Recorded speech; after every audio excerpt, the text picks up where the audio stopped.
So here we go again folks, Alien Romulus, which is quite the hot topic these days. With almost 4 months away from its release, I never thought I'd be making so many videos about this film. But it's Alien, and the first two films in particular are very important to me, that I care what happens to future editions of this franchise. And therefore we as fans have every reason to be critical in this promotional build-up to August. My last video detailed my thoughts on the teaser trailer, where I discussed the parts that got me a little excited and also the bits that felt disappointing to me.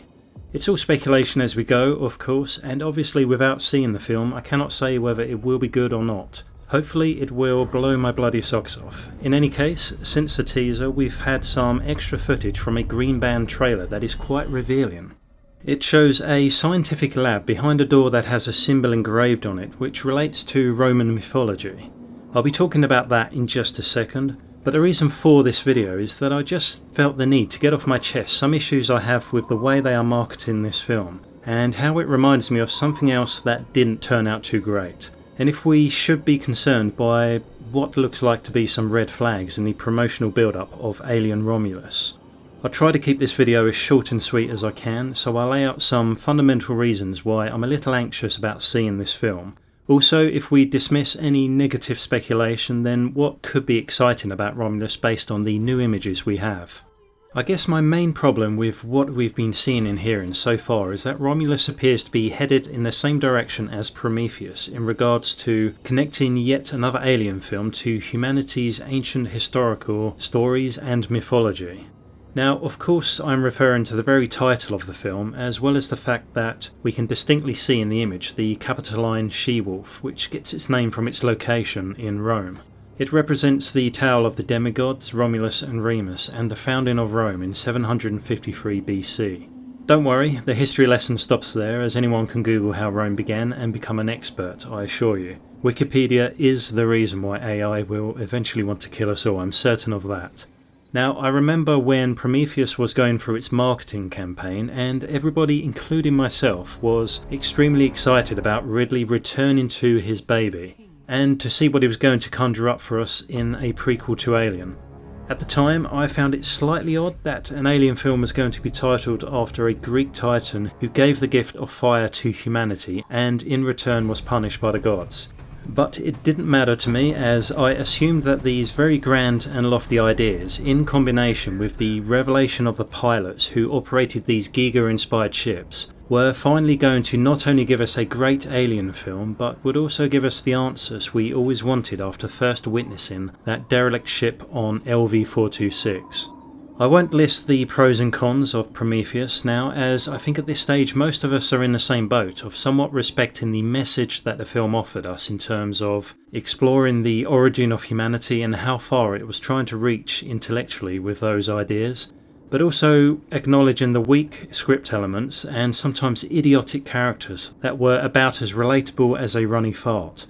So ultimately my concern is that Alien Romulus may fall into the category of a typical bloody gore fest on a space station with a young cast running around making lots of noise, which I guess still could be fun, especially if it is indeed scary, and I hope it is. But are we being derailed from these kinds of critiques by once again the use of story associations with mythological grandeur?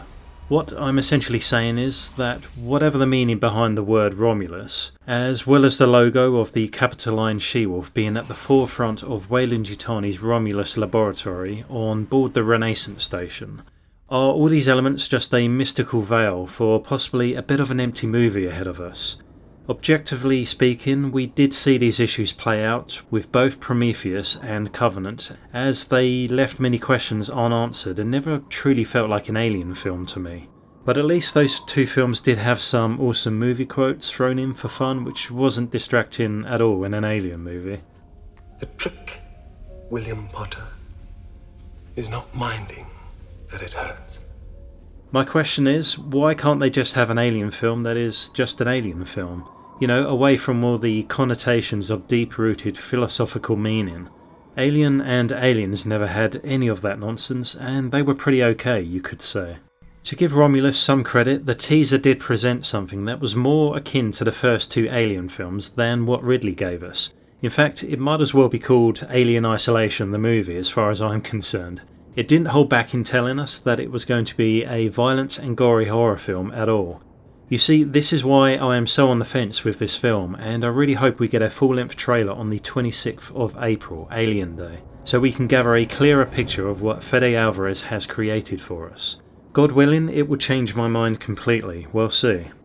My overall depiction of the wolf symbolism and its meaning in Romulus is that whatever the scientists managed to extract from the xenomorph, or maybe what they were hoping to extract, was to serve the goal of founding a new evolutionary step for humanity, one that would be free from disease or even death perhaps.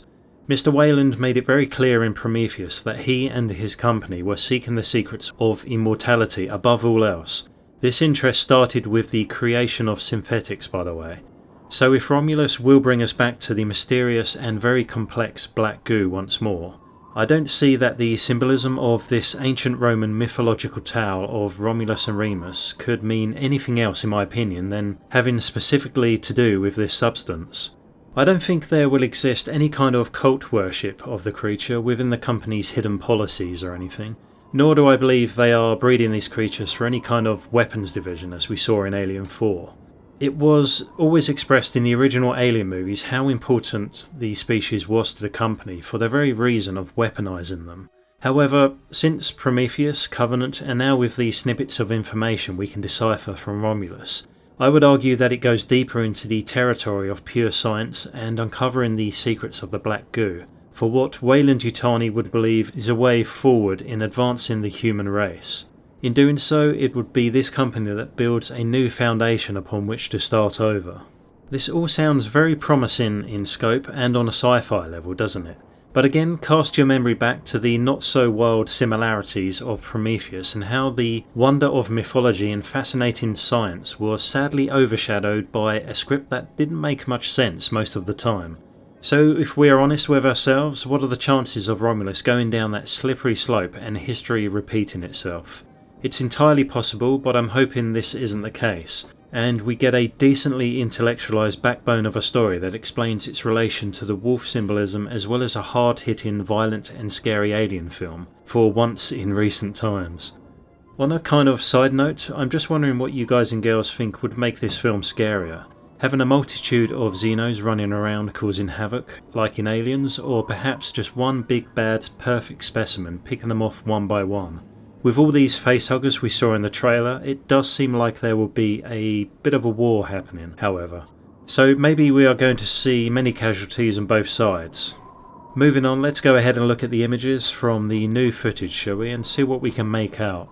Open sesame. So the first thing that comes to mind is how much the interior design is strikingly similar to that of the cosy but cramped, or maybe for some, the claustrophobic aesthetics of Alien. It especially reminds me of the Nostromo bridge for some reason.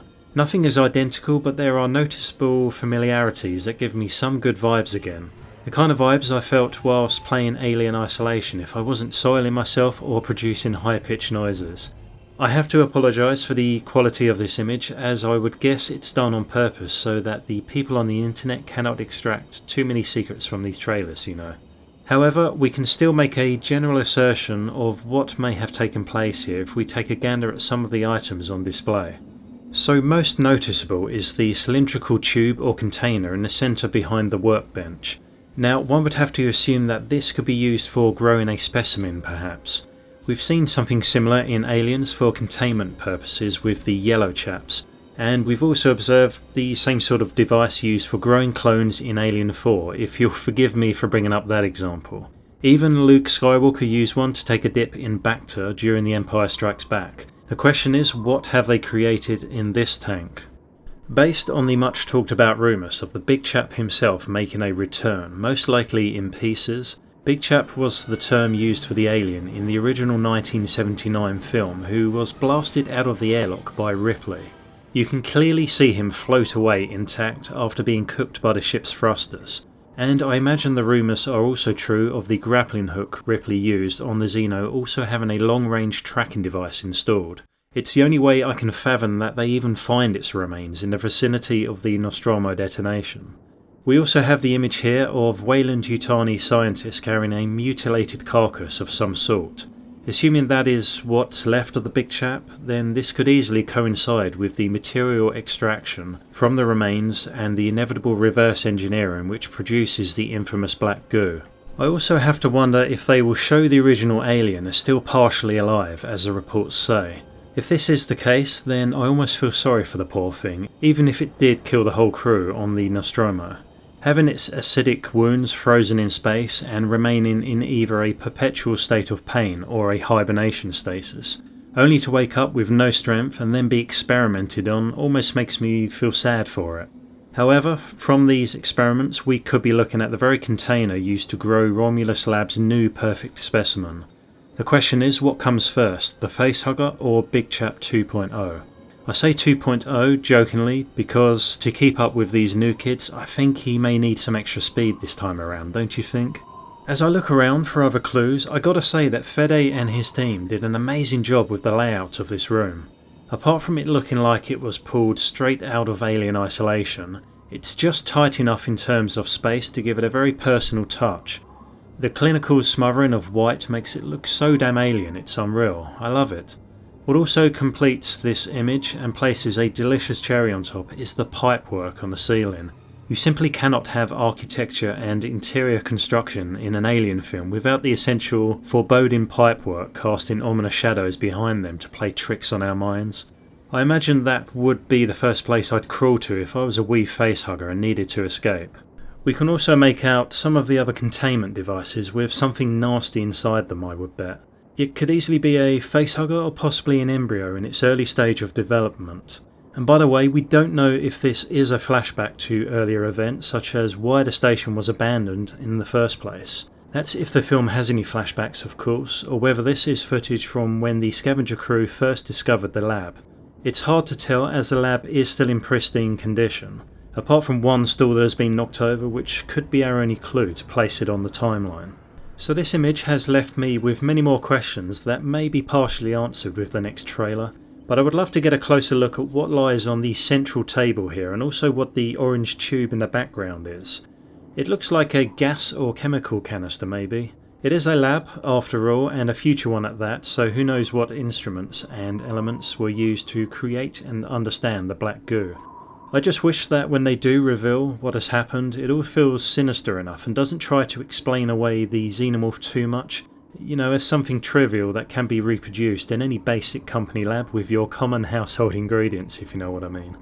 We've already experienced the space jockey losing some of its sense of mystery and wonder when Ridley exposed them as engineers rather than the biomechanical monstrosity I always assumed it was as a kid, through the frightening imaginings of H.R. Giger, may he rest in peace. Therefore, although I am still hesitant about this film for the reasons I previously stated, I do love a good backstory that has to be uncovered through exploration and investigation. So fingers crossed that whatever path they have chosen, the script will be intelligent enough and will contain many interesting surprises, especially concerning the story behind this lab, what was created here and how. I imagine most of you folks are probably divided into three categories regarding Romulus. Some are devout in their belief that the film will fail no matter how the trailers present it now. This is no doubt a product of being served inferior stories over and over again. Then some are on the fence like me, where we'll just have to wait and see, I guess. And then there are also those that are just happy enough to experience an alien film that does visually look closer to what we've been waiting for some time. Well okay, you passionate alien fans, that's all for this video, and thank you very much for stopping by. To my subscribers, thank you immensely for helping me get over the 1000 mark. I do really appreciate your support. See you in the next video, and please remember to stay entertained. All the best.